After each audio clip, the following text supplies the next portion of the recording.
Welcome back, everyone, to the GFY Podcast with your hosts, D4 and Deluxe 20.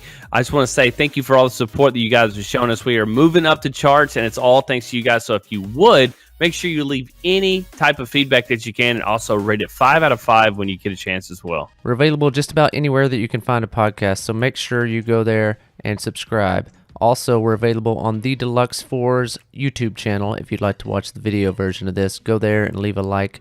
Thank you guys for watching. Let's get into the episode. We want to welcome today's guest. That's JR, a.k.a. AwNaw. Not only is he an H1 pro, but he's also a professional ATV freestylist. So go ahead and welcome JR.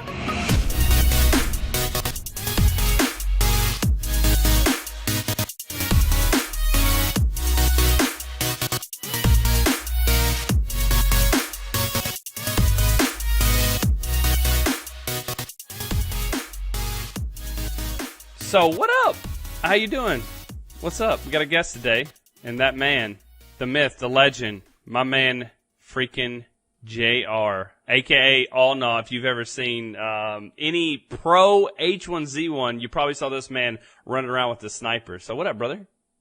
Yo, what up, D4? How you doing? What up, everybody? Thanks for having me, guys. I'm pumped, dude. Yeah, that's awesome, dude. I'm glad you came, dude. You were like the easiest guest to get, by the way, for you people out there in the internet webs. I was like, hey, we got this podcast. You're like, dude, heck yeah. And then I was like, all right, what time? You're like, anytime, dude. Just hit me up. And I literally said, hey, 30 minutes ago, hey, you got time right now?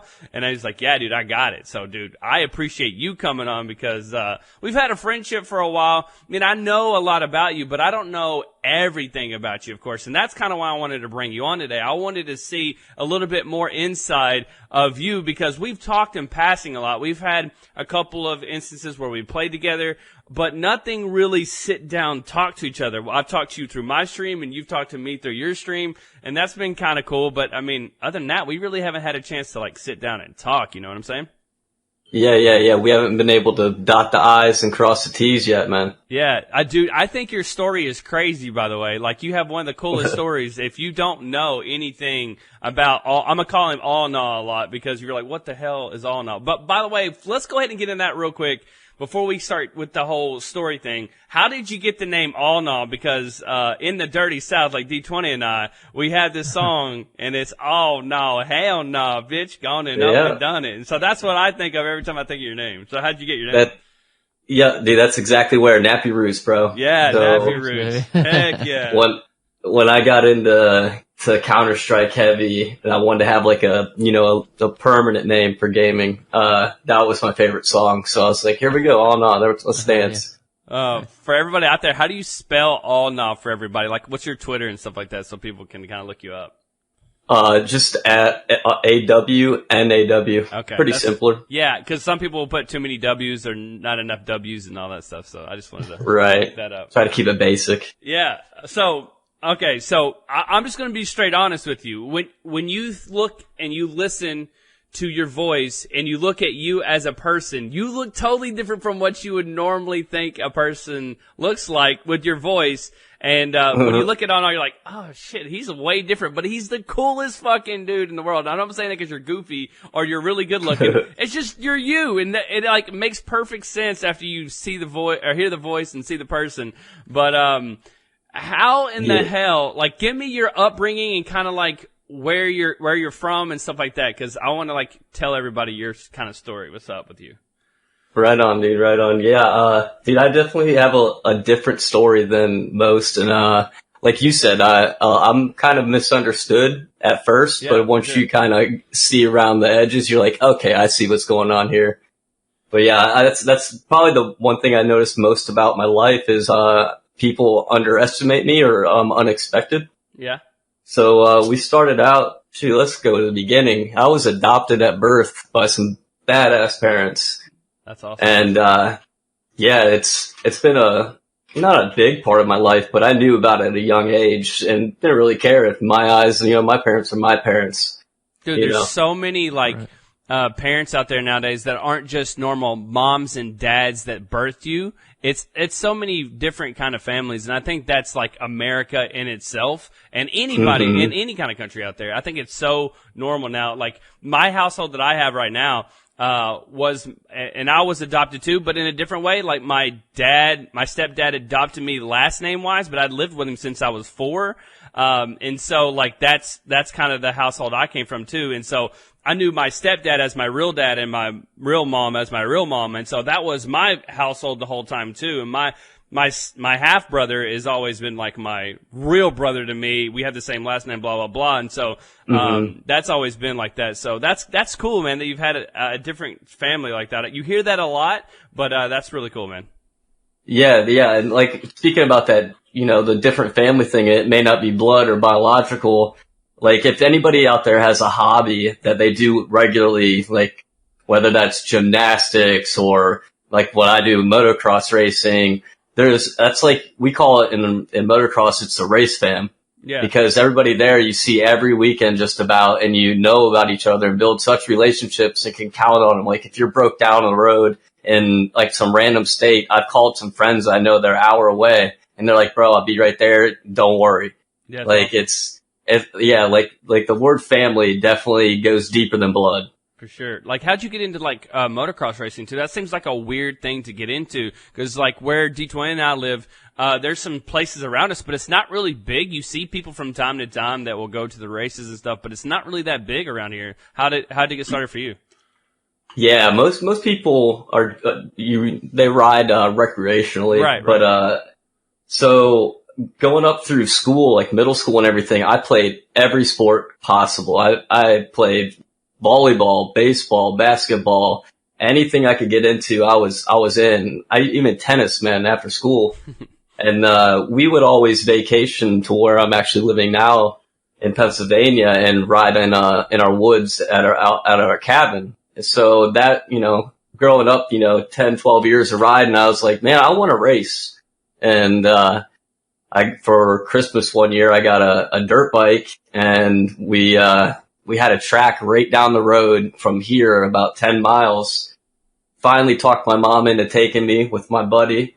We were pulling in and I was like, dude, this is going to be fun. He's like, I bet you $20 you won't win.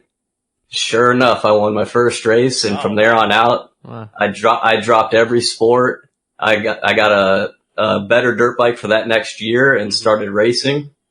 But by the end of that year, I was racing 4 classes, which was like 8 races a day, and got noticed by a local shop. And they said, hey, if you buy this quad of ours, we'll take you around to the nationals next year. And I'm like, okay. I'm like, let's go for this. My parents were like, why not? You're pretty good. You like it. Let's go. Like my parents have always been supportive and like really, down for whatever, direction me and my brother want to go. So, we started racing nationals in 2001, and that year I went undefeated in the nationals, and just, man, from there it's just climbing and just, step by step making moves. That's cool. It's been a wild ride, man. So where are you right now with it all? Like, do you still do it, or how's it going right now? Yeah, that's where the gaming thing comes in. Throughout the years of getting injuries, I'd get busted up and I'd be on my butt for a couple months just gaming hard. and then, with H1Z1 coming out, as I was taking like a little semi break from it, I got a lot of time to get good with that. Then I got signed with H1, like with the award for H1Z1, for the events that they're having TwitchCon and that DreamHack and the H1 Pro League. And then I was like, you know what? I kind of miss riding, so I want to do that too. And I don't know, man. It's crazy because I've kind of bounced all over the place between culinary school, between doing freestyle motocross, between racing, between gaming professionally. My dad always tells me this. He said it multiple times throughout my life. He says, boy, you could fall in a pile of shit and come out smelling like roses.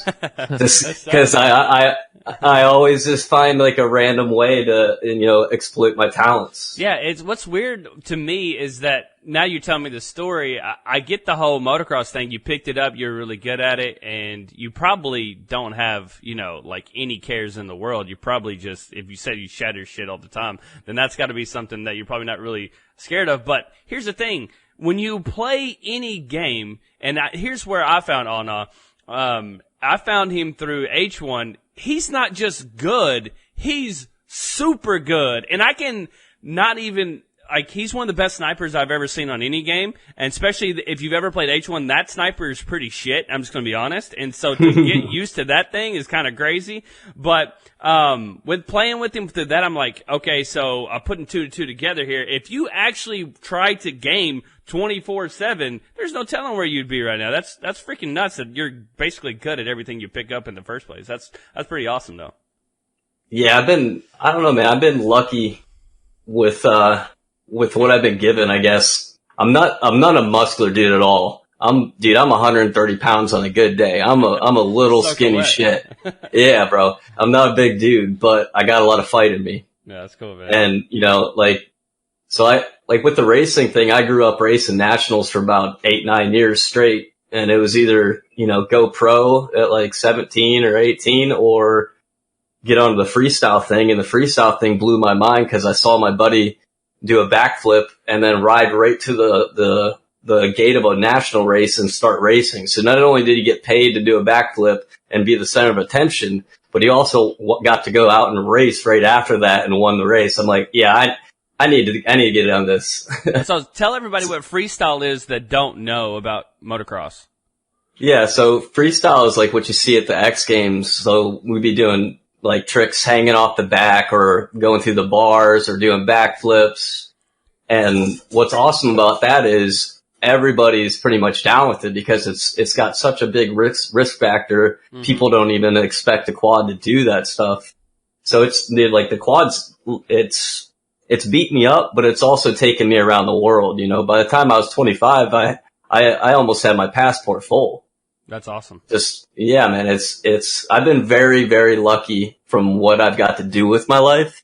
Right. So, like I said, I'm usually pretty stoked, dude. Here's the thing with you is like, people hear you right now and they're listening to you and they're listening to you talk about your accomplishments, but I know you as like the chillest effing dude of all time. Like, you're the most chill dude. If you ever go to one of his Twitch streams, he's probably sitting there playing RuneScape, watching videos, fucking dipping, and just chilling out, bro. That's like literally AwNaw 1.0, like that's exactly him, dude. He's like the chillest dude. He sees me in the chat. He's like, "What up, D4, man? What's up, bro?" And he's like just chill time playing fucking RuneScape. A dude that does motocross and then goes and plays H1 Pro and then goes plays RuneScape. Like, what the hell? 1 + 1 + 1 does not equal 3 on that one. He's also doing culinary school. Yeah, apparently. culinary. So he's cooking up cookies in the hot box in the back, dude. What the hell, dude? I'm telling you, man, I'm unpredictable. Man, it's funny. But yeah, my favorite thing ever, dude, is just sit down and just bullshit, and just hang. Yeah. It seems like I can get along with anybody, even if I disagree with them, as long as someone's a good person, that's good enough for me. That's life, dude. That's life. If you can get along with people and you can make the best out of every situation, you're going to be just fine in life, my man. You're going to be just fine. Yeah, I've definitely Go for it. Oh, I was just gonna say, people definitely need to go check out your Twitter and Instagram and stuff, and check out some of those pictures on there, just from like you doing the freestyle stuff and some other stuff. It's some really cool stuff. I was looking through it earlier. Awesome. Yeah, dude. It's fun. I mean, even like, I don't want to sound like I got an ego on myself, but even me like checking out my pictures is probably like one of my favorite things, because like a fan will see it and be like, "Wow, that's crazy," but I'll see it and be like, you know what, I could readjust my body here and do this. And I see my faults. Oh, so sure. That's one thing I could tell anybody is, if you want to be good at anything in life, you got to recognize what you're making mistakes on and just change it. Do whatever you need to do to change it, and you'll see progress. Speaking of it may be slow. You've probably broken a few bones and really jacked up some stuff. How many bones have you actually broken doing the ATV racing and freestyle stuff? All right, this is going to sound crazy, and some people are going to think I'm an idiot, but I haven't really broken that many bones compared to most. I have a very good record. So with racing, up until I went and did freestyle, which is about 15 years of riding, I never broken a bone. Okay. But that point of freestyle from about 08, 09 on, I broke both my heels. I have a plate and 6 screws in my left heel, both wrists, a screw in my wrist, my sternum, tons of road rash, couple concussions, and I have 3 plates and 13 screws in my face. Jesus Christ. You're like a robot. Yeah. My boys always mess with me like, yo, how's that metal in your head, bro? Yeah. But yeah, that was a rough one. Tell me about that. How'd that wreck go? So I was in Panama, the country. We were doing practice for a show, and it was like a week and a half after I had first backflipped. Yeah. And I was just still riding off that train, you know, of like so stoked that I finally did this I've been trying to do for like 20 years type thing. And I wasn't paid to do it in the show or anything. I just wanted to do it for myself.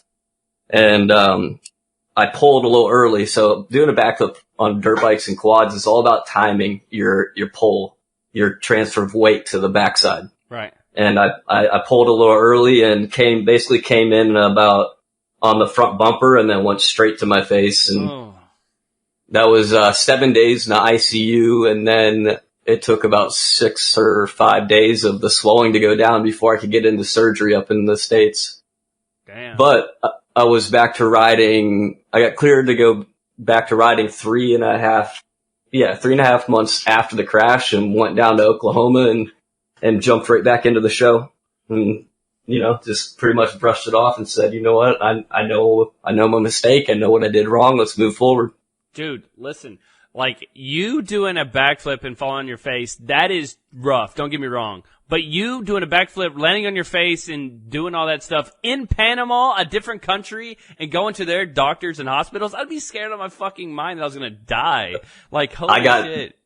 I got very lucky on that one. So my mechanic that was with me, he was on the ambulance ride, and he's like, bro, I've been in a lot of ambulance rides, and you have too, but we were going over curbs and medians, and you were freaking flopping on the bed. And he's like, I was legit scared we were going to crash. But, there was actually an American hospital there that had really good, X-ray technology and good staff that spoke English. So I got really lucky in that part for sure. That's awesome, man. That's crazy though. I can't imagine like just waking up in the hospital, you're like, where the hell am I? Oh yeah, I'm in Panama, by the way. Do your like parents like come to you at that point, or they just like let it ride? Like, how's that work? Cause so for that one, my mom was I called her cause like it was like, I don't know, 12 hours after the accident. I was like, hey, I'm messed up, and I was real emotional, like, cause I didn't know how bad it was or what was going on type deal. So she actually came down with my aunt on that one. But other than that, you know, I've just flown home and, you know, got picked up at the airport. Like, yep. Dang. Yeah, that one was a little different, but yeah. I remember waking up in the ambulance on the ride there for like a split second. And I asked my boy what happened. He's like, you pulled for a flip. And I was like, why the hell did I do that? And went right back out. That adrenaline. Yeah.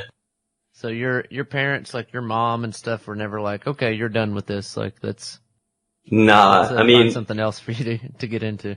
I mean, with racing and everything, my biggest goal was like coming off the track and my friends being like, dude, your parents were so scared.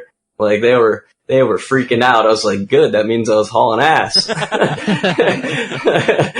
Awesome. But yeah, they, like I said before, they've always just been like, you know what? There's this consequences. You know what you're getting into. Be safe. You know, we know you're good, but you know, don't get ahead of yourself. So they've never forced me to do anything, which I think is what, kind of created me. That's you know?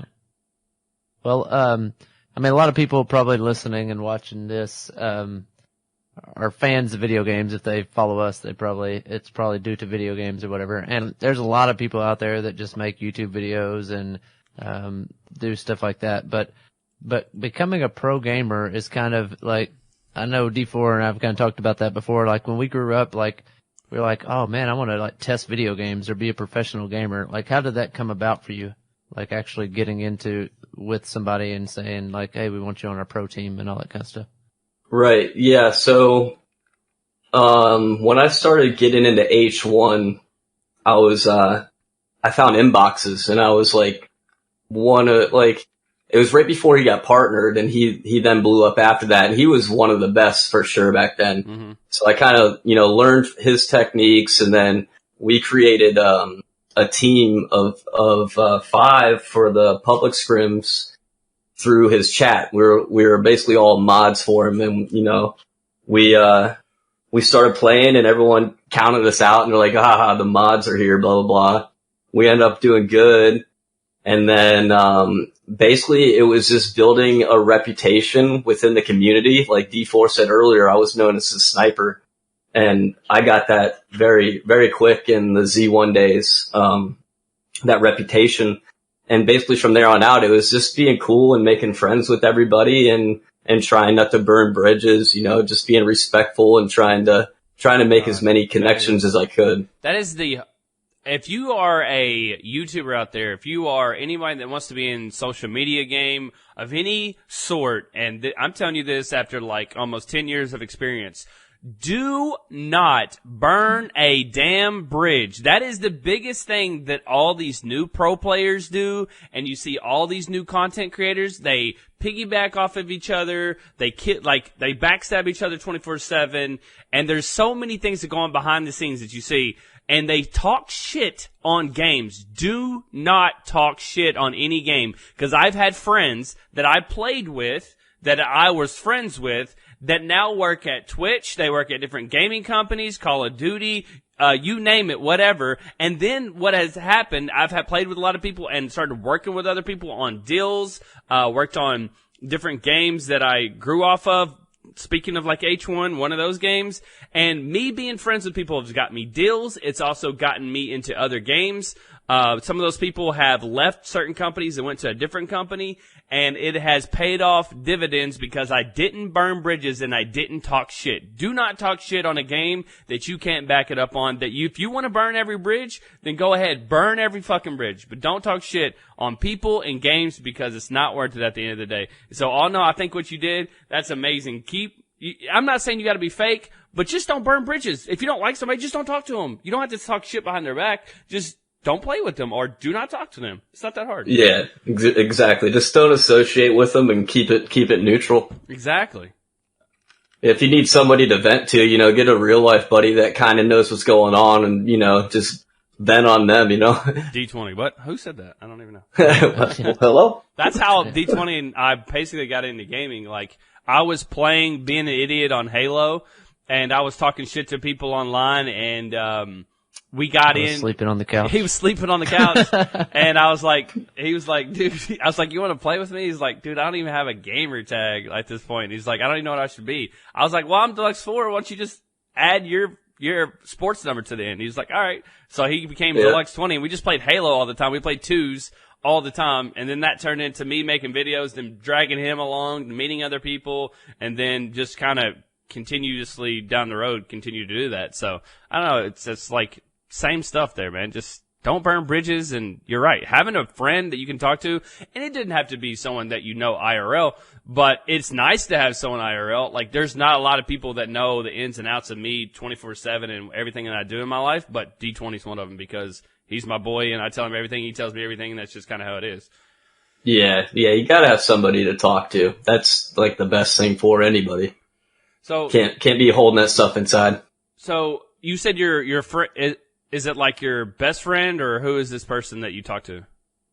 Oh, I usually just talk to my brother. You talk to your brother? Okay, cool. Yeah. Or I mean, I have like one of my old teammates, Doug. He's probably he definitely is the best friend I've met on the internet for sure. My old teammate from H1. I got you. So, like, what happened with the whole H1 thing? Like, what team were you on, and where did that kind of go? Like, I know you told me a little bit about it, but I don't know the whole story. Yeah, so I was a part of Set to Destroy, which is now Lazarus, and they approached me. I think it was remember Fight for the Crown? It was a couple months before that. Right. I can't remember the exact date, but it was like 2 years, a little over 2 years ago. And they said, hey, we got some people on our squad that recommended you. We'd like to do a little interview. They said you're a great player, blah, blah, blah. And I, did the interview, and they were like, we got a LAN event coming up. It's a couple months out, but we want to be, on the forefront and just ready to go. I'm like, you know what? Why would I turn this down? Take a chance. They're not a tier 1 org or anything, but it doesn't matter. When it comes to the player's performance, doesn't matter who you're representing. If you can get the job done, you can get the job done. Right. So yeah, we had 4 at that point when I got signed on, and we were looking for a 5th. And just like earlier that day, I got clapped by Doug, and I'm like, holy shit. Like, even when I died, I was like, wow, that guy's actually a good player. That was a good move. And we couldn't figure it out. I'm like, dude, I don't know this guy, but let's try him out. And dude, me and Doug clicked like we were long lost brothers instantly. Yeah. And he's insane. He was, our carry in the pro league. Yeah. So yeah, we did the LAN, and after Fight for the Crown, me and Doug weren't too happy with our teammates' performance. So we went back to them and had a meeting, and we're like, guys, we have nothing against you personally, but it's either me and Doug are leaving, or we get to pick the roster and you guys are gone. Like, no disrespect, like, that's just how it's gotta be. Right. And what is Doug's name on, H1 and all that? Doug is Raw. Doug is Raw, okay, cool. Yeah, he's actually killing it in the COD streams recently. I'm super proud of him. Good deal, man. He's insanely talented. What's his Twitch, if you want to give him a little shout out right here? Yeah, Doug is Raw, my boy. It's all together, like Doug is Raw? Yep, one word, yep. Okay, awesome. Yep. Cool. All right. Yeah, he's a good dude, man. He deserves it. But yeah, we got control. Yeah, we got control of the team, and there wasn't any bad blood, so I was really happy about that. Because, like I said about earlier, I don't want to burn bridges with ex teammates just because we didn't vibe, and they were all cool, so I was happy about that. And we bring in, we got some guys from another team, Charlie C-Class, Mikey Murda, okay, and Benny Boy. And we played with them at DreamHack Atlanta in Sweden, and we did better, but we still weren't all there. So fast forward to, we hear about the Pro League announcement at TwitchCon, and me and Doug are like, all right, dude, we can do this, we can fucking do this. So we start practicing our butts off and getting ready for the Pro League. And right before the Pro League, we lost one of our teammates because he wanted to go get this government job. We're like, bro, do it. That's a great gig. Don't even throw that away. Right. So he went off and did that, Mikey.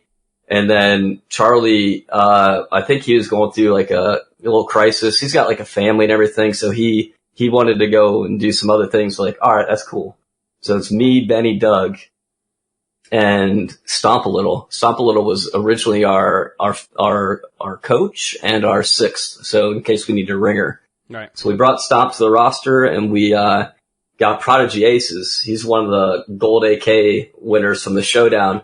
Arguably one of the best players in the game, and definitely the best in-game leader in, probably all of VR, honestly. Where'd y'all find the guys is, so we've always known about Prod. Prod was a part of a team for the H1 scrims that we did, called Unsigned Talent.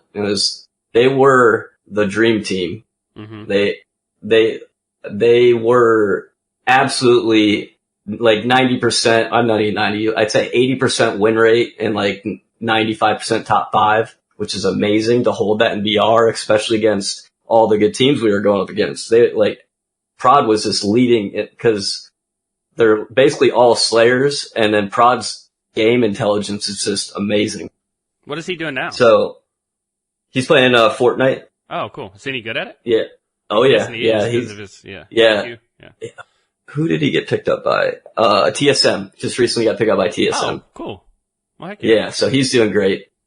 And it was coming down to like a week before the Pro League, and they didn't get picked up. So they all kind of split off into random, teams, and we had Doug hit up Prod because they had a decent relationship.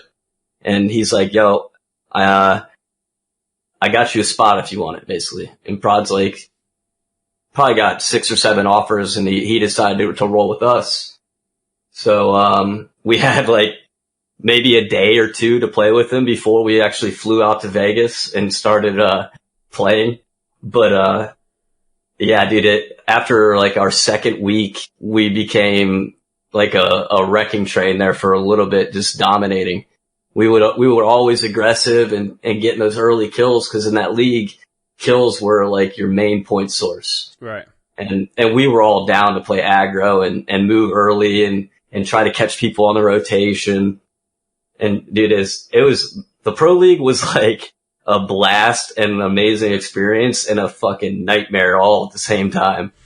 What happened? Because I'm sure most of you guys know about it in the audience, is the H1. Whew. What happened? Tell everybody what happened, because a lot of people weren't. A lot of people listening to this either weren't involved in the H1 scene or got out of H1 when it hit that scene. When it became the pro league, a lot of people were getting out at that point. Yeah, they were already gone, pretty much. Yeah, the pro league was honestly a year late. Yeah, but yeah, dude, I think it'd be easier to say what they did right than what they did wrong. Damn. Like I've always said, the problem from that league was the higher ups, like the 4 or 5 people up at top that are making the financial decisions. They knew so little about what we were doing, about not even just the game, but gaming in general. Oh wow. It was infuriating. So men in suits, pretty much? Yeah. It was just Hollywood elites, just, we'll put this money here, that money there. Okay, this plan sounds good, that plan. And like, even if the org owners or the players expressed their concern, nothing was done. Right. So it's basically, we're just, whatever, we're getting paid good, just ride it out. They claimed that we were going to do a 2 years. Jace Hall, I still remember this quote.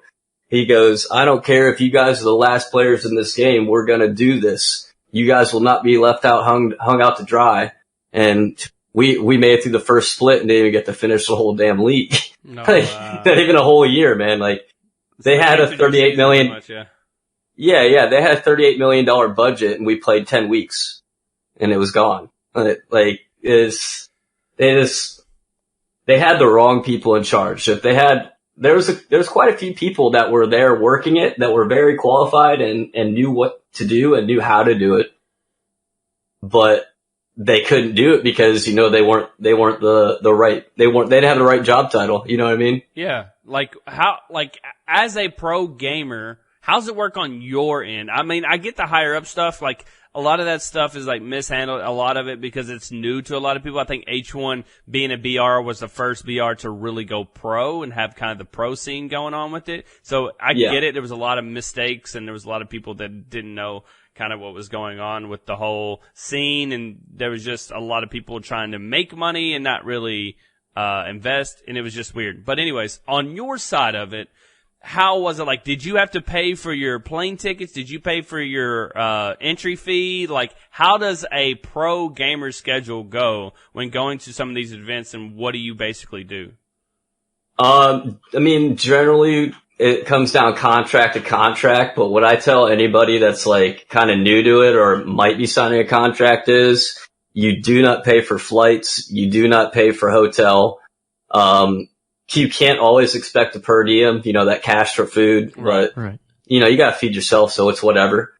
As far as like cuts, it's in any entertainment industry or, agent industry where you have to have somebody representing you, 15% is the general percentage for a cut. Right. If you're a big dog and making big money and you got a big relationship with who you're working with, then sure, you can talk about 10%. But generally expect 15% from your winnings being given to the team. Right. Yeah, and just be very careful with signing with these small orgs, because what I've noticed from the gaming industry is it's pretty dog eat dog, and a lot of trust fund kids getting out there making a quote unquote team that they bought a Twitter account with, you know what I mean? Oh, I get it. So it's kind of dangerous. That's for big too. You see this stuff with Tifu right now. And that goes all back to, hey man, just look at the contract. And we learned that the hard way too. Back in the day, I don't know if you remember these days AwNaw, but there was Machinima, and we all signed this contract because we all wanted a YouTube banner, and that was the first money you could ever make on YouTube from gaming. So getting that banner was like, holy shit, you're 1 in 20 people that have the banner. So I get this banner, I sign this contract, I don't read nothing on that. There's this one little fucking word, perpetuity, and that means for fucking ever, and nobody knew what the fuck it meant, and everybody signed on that dotted line. Thank God we had some lawyer from somewhere, some gamer boy hired this lawyer, and they got rid of that contract because that's not a real thing. Like, you can't sign someone forever. And so we got out of it, but it took a long ass time, and I know D20 went through a contract with Machinima forever because of it. So, I mean, the opportunity stuff really fucking got people back in the day. And still today, people don't read their contracts. Just read the damn contract. If you don't understand it, get someone that does understand it to read it to you. I mean, it's not that hard. Even if you understand it, give it to a lawyer. Yeah, anything you're signing past a liability waiver for going to an event, get somebody else to look at it, man, because there might be something, like you said, that one little word. I remember the Machinima stuff, dude. They had like a monopoly for a minute. Yeah, it was, if you weren't signed with Machinima, you didn't have a gaming contract. What, it didn't matter. You couldn't upload gaming content and make a dime off of it if you weren't with Machinima, because you first had to get on Machinima through their Respawn or their sports, whatever. I got on. Can you get through sports? Yeah, I got thrown through sports. Speedy and them got on through Respawn by the hair of their chinny chin chin. That's when Speedy passed me in subs, and I was like, yeah, I want to be on it, but I don't want to make videos for them. You had to make a video for them, and then they would sign you. That's when they signed you, then you got your partnership, but you had to make a video for them, and they had to approve it. So once that became part of the Respawn project, so I said, fuck that, I don't want to make a thing for them. So I promised Machinima Sports that I would make a video for them, and they signed me before I made the video, and I never made the video. So I was like, hell yeah, later bitch. And then, so I was signed with them, and then they're like, hey, do you want to be part of the Respawn thing? And I was like, I don't want to make a video for you, but if you want one of my videos, then have at it. They picked a video, and then I put it on there, but it was already made, so I didn't have to really mess with it. So, but that was the whole deal then. But I can imagine now, so many of these contracts are crazy. Another 2 things that you need to look out for. Number 1, also, is everything is negotiable. I can't even say that right. Negotiable. Whatever. You can negotiate everything on a contract. It doesn't matter what it is. Percentages, money, whatever it is, term, you can negotiate whatever you want. So know that, people out there that are going through this whole YouTube stuff or signing with the pro team or whatever it might be. And, the other one, what was I going to say? There was one more thing with the whole pro stuff. I was trying to think about this.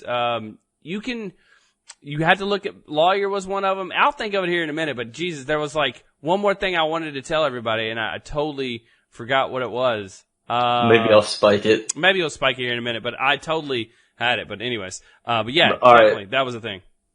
So like, even going back to the contracts, like when we signed, we made our org adjust the contract like a week before the deadline of the contracts having to be sent out. Like, we're like, listen, man, we've dealt with you guys a long time. We know what we're worth. We know this is not right. And you need to change. And they're like, okay. They did, they hit up the lawyers and did what they had to do because they wanted in this as bad as we did. They all get paid very well. That's another thing about the pro league. Is they claim it's a player, they claimed it was a player's first league, but there's probably 5, 6 teams that barely paid their players anything to this day. My contract was so good, I got paid in full, even though we only did half the year.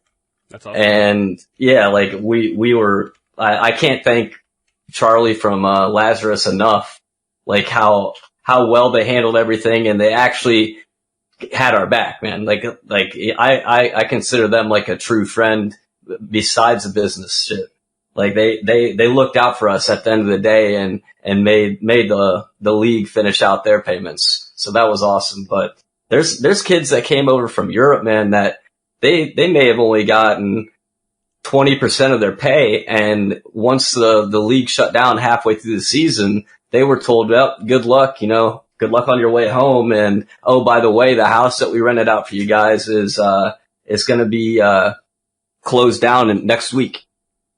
Wow. Like like some of these kids and these are by orgs that you wouldn't have believed it would be coming from. Like orgs from back in the Counter-Strike beginning days, like those type of guys, like the big dogs. You would not expect it, but it just be very, very, very, very careful when you start signing contracts for this stuff.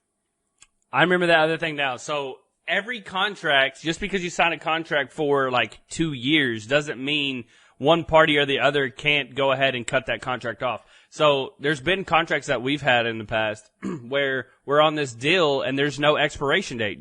And that doesn't mean, basically that gives them all the power. They can cut it off any time they want to, whether it's a streamer deal, whether it's a YouTube package or whatever it might be, but they can cut that thing off anytime they want to.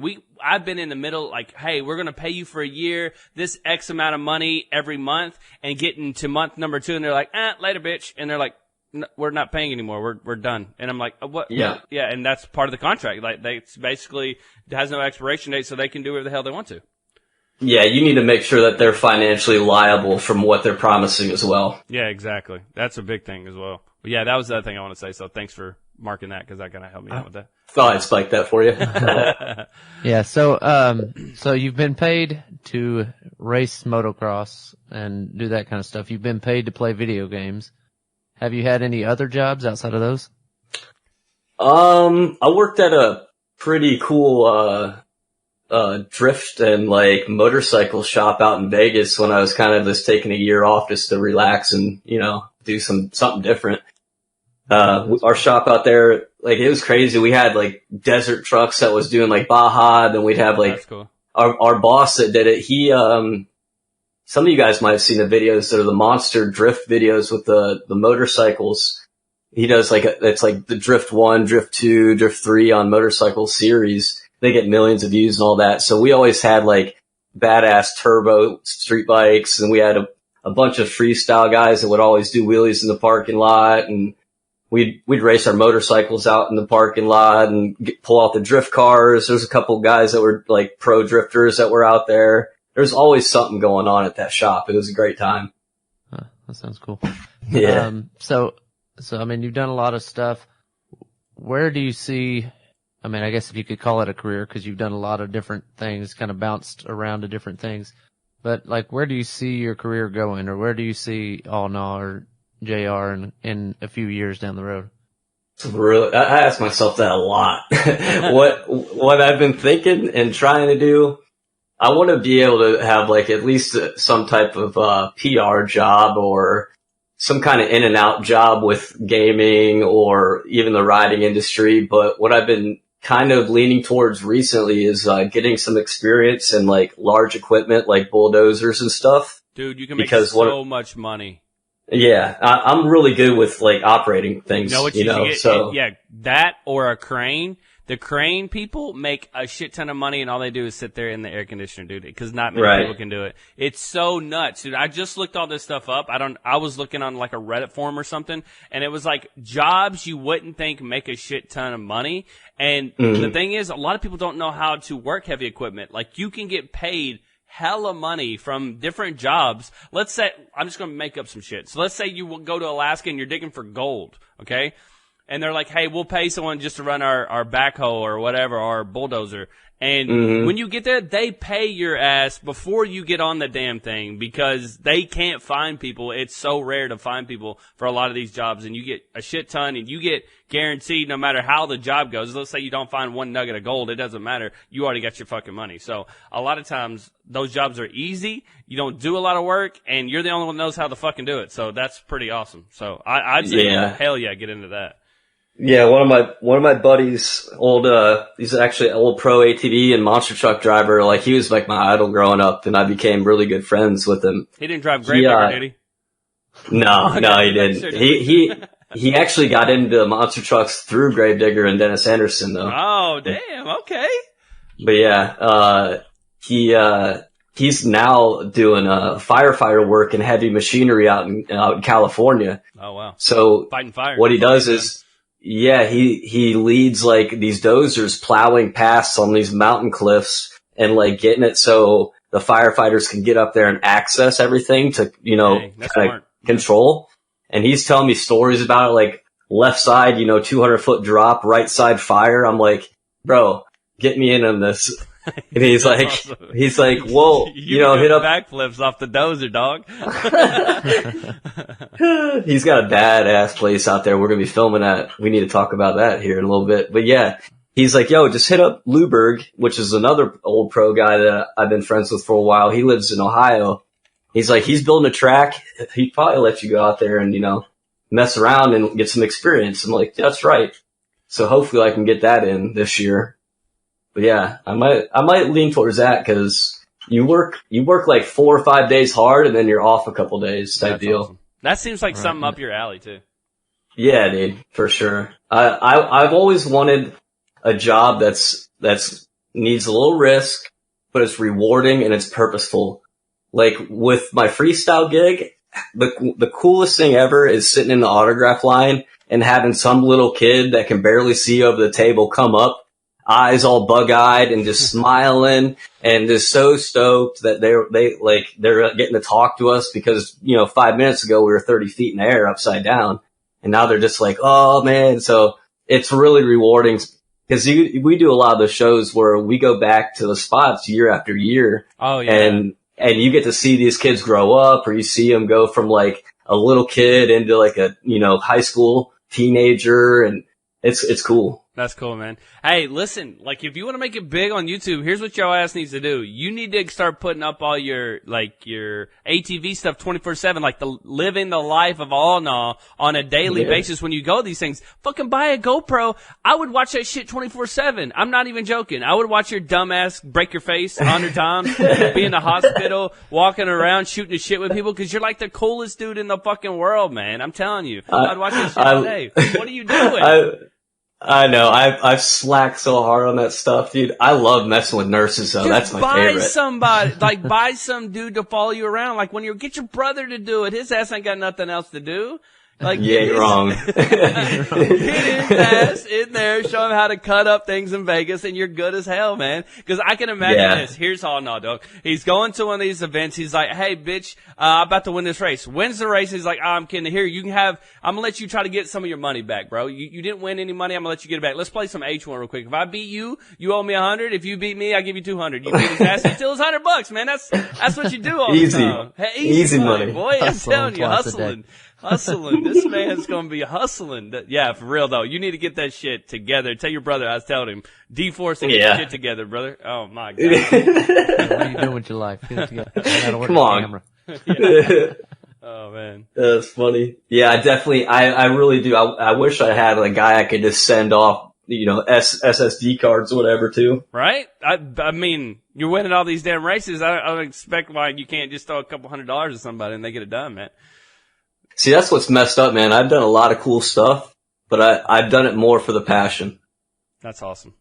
So I've made money, but I'm not loaded. Yeah, exactly. No matter what you do, you gotta do it for the passion. The money will come if the money comes. If it don't come, it don't come. You still had fun. So it's all good. Yeah. Exactly. Yeah, I'm right. Exactly. Yeah, there's so many people that, like, so many kids and, like, teenagers, young adults, all that kind of stuff. They get into, like, they're like, oh, I'm going to start a YouTube channel because I'm going to make money like Ninja and all these guys.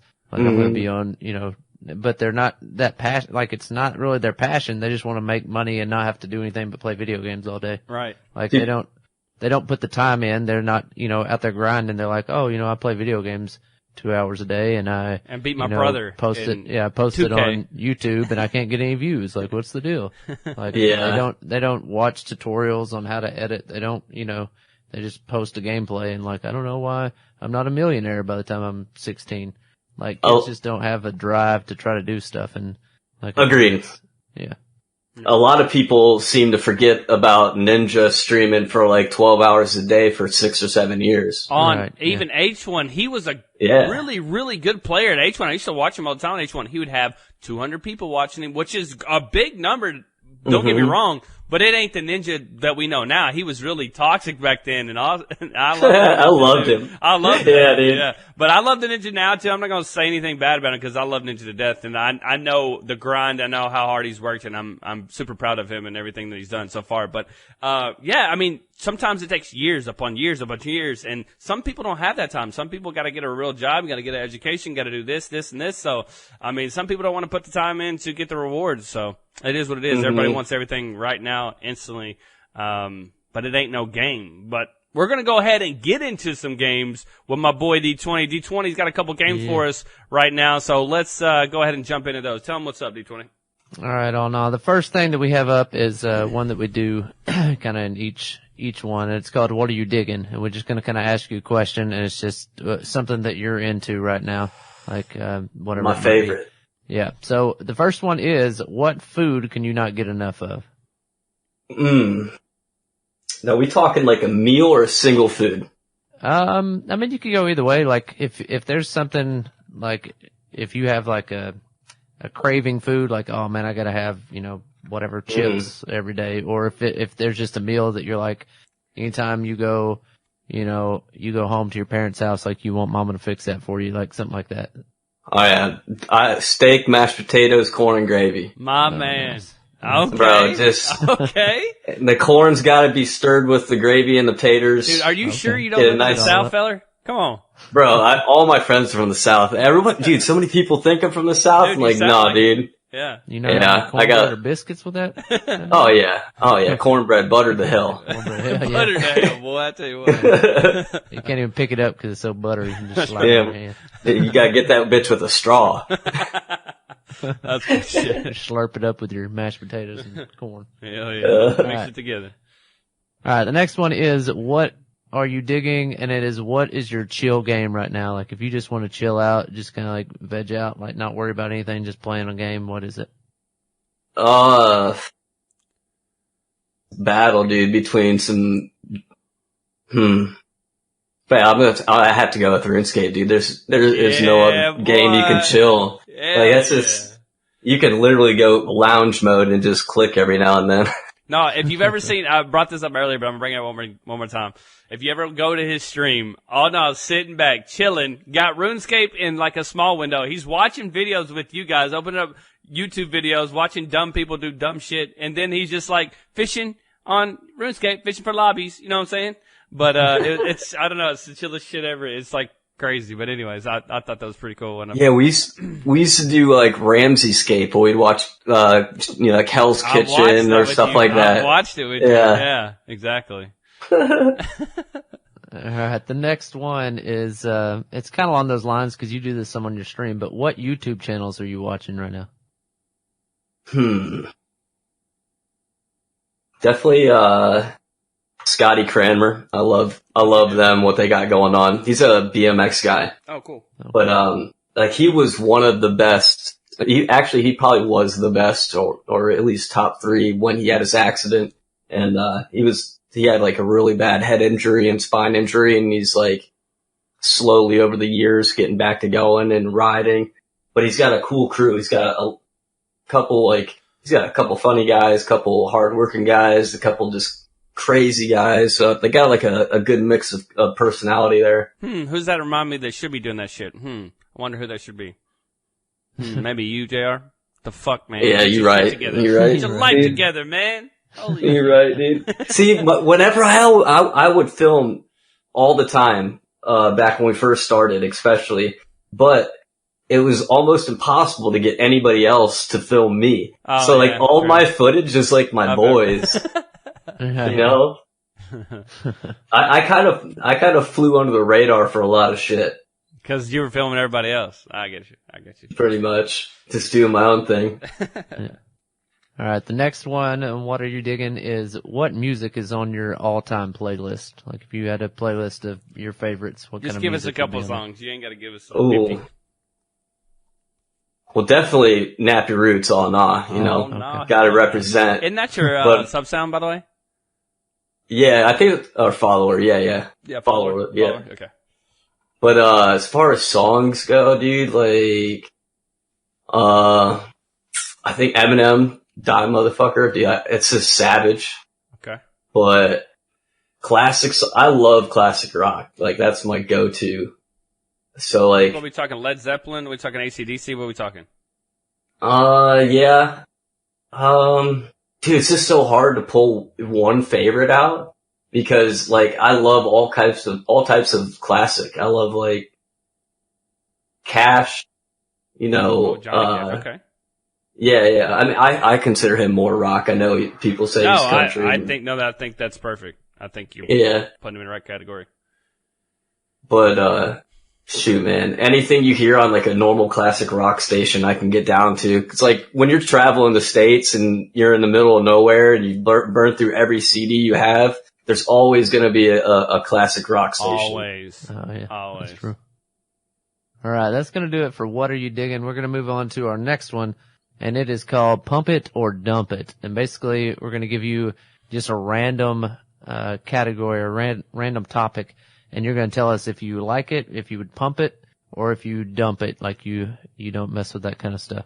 So I'm just going to read one off. Yeah, I'm going to read it off, and you can either say pump it or dump it, and then we can, kind of talk about it a little bit if you want to. But cool. All right, the first one is animals wearing clothes.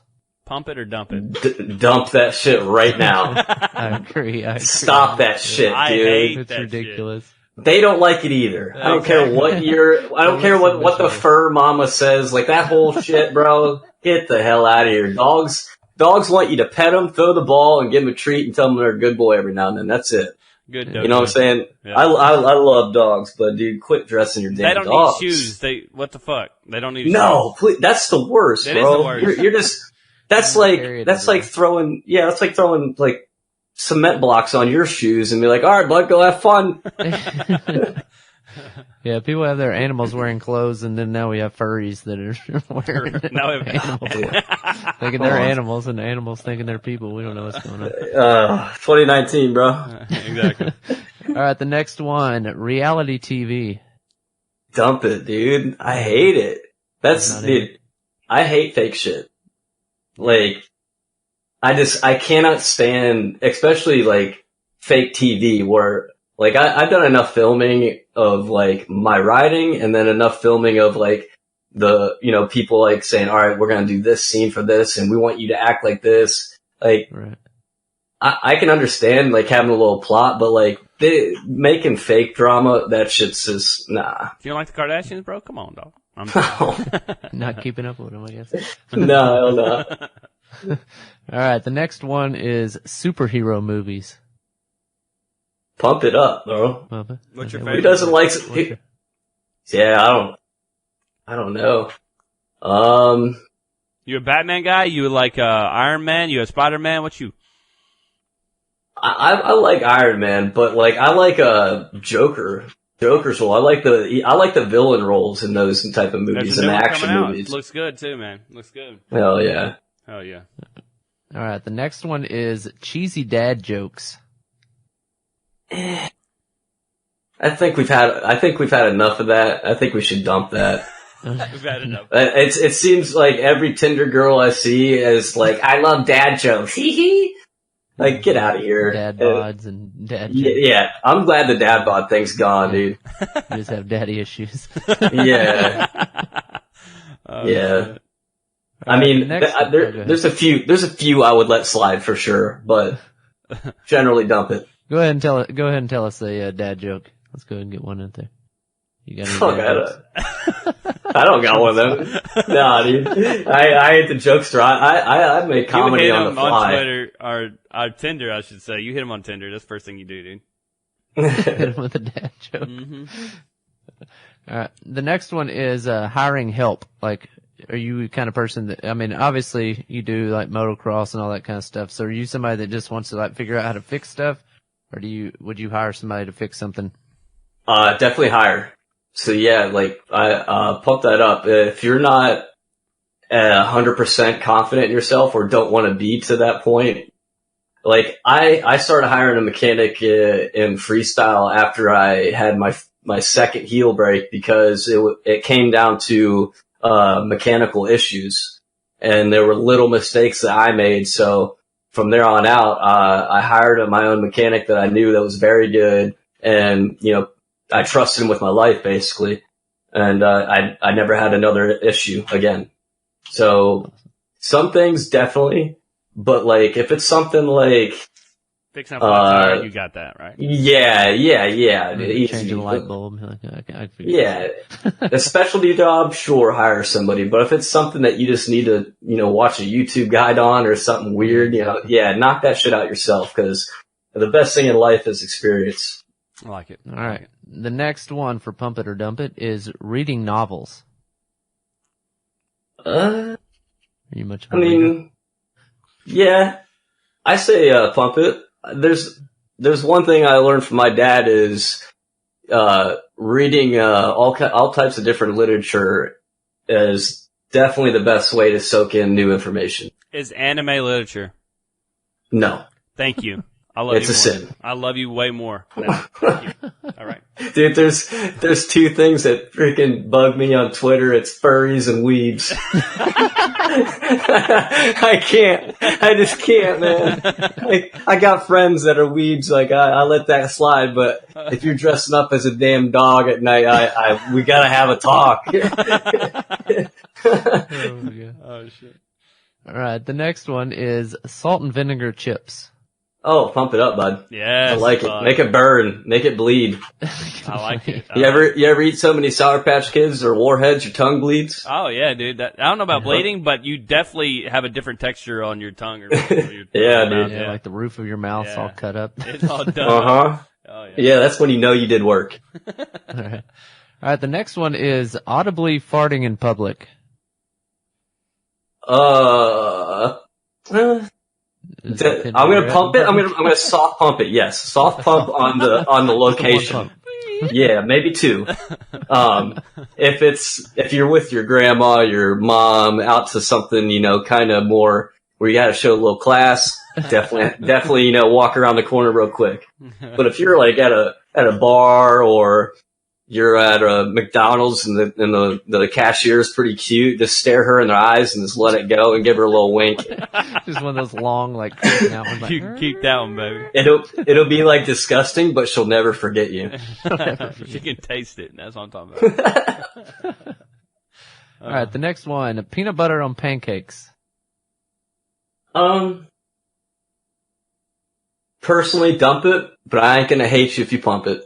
Okay. All right. Do you like syrup, or are you just not a pancake guy, or? Yeah, I'm a syrup and butter. No chocolate, no fruit, none of that nonsense. That fancy stuff. Just get nitty gritty, baby. Yeah. All right. The next one is pump it or dump it for Old Town Road. I can hear it like 2 or 3 more times, so we're gonna go with the soft pump on that. But we're getting to the dump stage. I saw like an auditorium full of 6-year-olds singing it, and then I thought to myself, how the hell are you gonna let your 6-year-old kid talk about bull riding and boobies? Yeah, true. So I think it's getting so big that it might need Slade. Yeah. Might need to take her out. I'm with you on that one. I like it. All right, and the last one for pump it or dump it is grown men playing softball. Dude, you gotta get rid of that. Dump it, boys. Like there's other things that don't take much, effort or, just you want to go chill. Like even like wiffle ball. At least wiffle ball, they can have like crazy pitches and it's kind of fast paced. Like I don't know. Softball. Yeah, I went to it was like an old man's league, and I was watching, the game or whatever, and there's half of them couldn't even run the base, or they would bat and get on base and then have to have somebody pitch a run for them because they got It's oh my god. Oh shit. Anyway. You guys are really slacking out here. That's funny. Right, that's all for our games. Yeah. So now, you want to go ahead? No, go ahead. I was going to let you. I was just going to say, now is the part where we're just going to kind of let you plug whatever you want to plug. YouTube channel, Twitch channel, like whatever you want to plug, whatever you want to talk about, whatever you're working on right now. You got a few minutes to just kind of let everybody know about you, whatever they don't already know from the last hour or so, and just kind of promote yourself. Right on, dude. I appreciate it. Like, once again, guys, thank you so much for this opportunity. I've been following you guys for a long time, and you guys have provided me with a lot of content, and I'm stoked to be here talking to you, let alone call you guys some friends. So first and foremost, thank you again. Oh, yeah. But yeah, what I got going on now, man, is since gaming's kind of chilled out for me, is I'm gonna try to get back to riding a little. We're gonna see how that goes. I got in about 2 months, we're gonna start filming for a movie called Moto Butter 2. We filmed one I think 3 or 4 years ago now, and then it was number 1 on iTunes Sports for a while. We had like, I think they sold like 11,000 copies and something like 2.8 million stream views on their stream, something like that. It did very good, so we're expecting some good numbers on this next one, and excellent locations. So we're going to be doing some crazy like 200-foot jumps out in California. Going to be a lot of freestyle, like mud, sand dunes, pretty much anything you can do on a four-wheeler, you're going to see it in this upcoming movie. You're going to see backflips, you might see a front flip. You're going to see a lot more of our perspective of the travel, especially in the bonus scenes. But yeah, dude, I said I was going to be done riding the pro thing on the quads because of the danger and the little pay. But when it comes to like these movies, it's just something I can't turn down. So if it goes good enough and we get a good enough response and I get my lazy ass off my chair and do some YouTubing and we get some more growth, who knows where I'll be at down the road. But I'm just going to do my best. If you guys want to check me out on Twitter, that's AwNaw, just one word, AwNaw.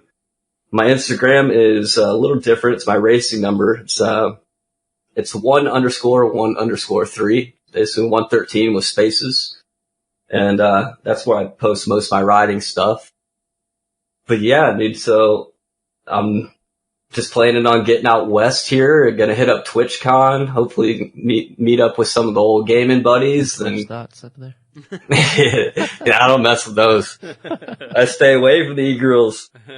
Yeah, man, just gonna be trying to do whatever I can do to stick on this path of gaming and freestyle, and then like we said earlier, maybe some heavy equipment operation down the road. Dude, I love it, dude. Well, I appreciate y'all now, dude. You're one of my best friends, dude. I appreciate everything you've done for me in the past and just being chill, coming by the streams and just hanging out, dude. You're a great dude, and I wanted to, showcase you in front of everybody because you're one of the chillest dudes and best dudes I know, man. So I appreciate you.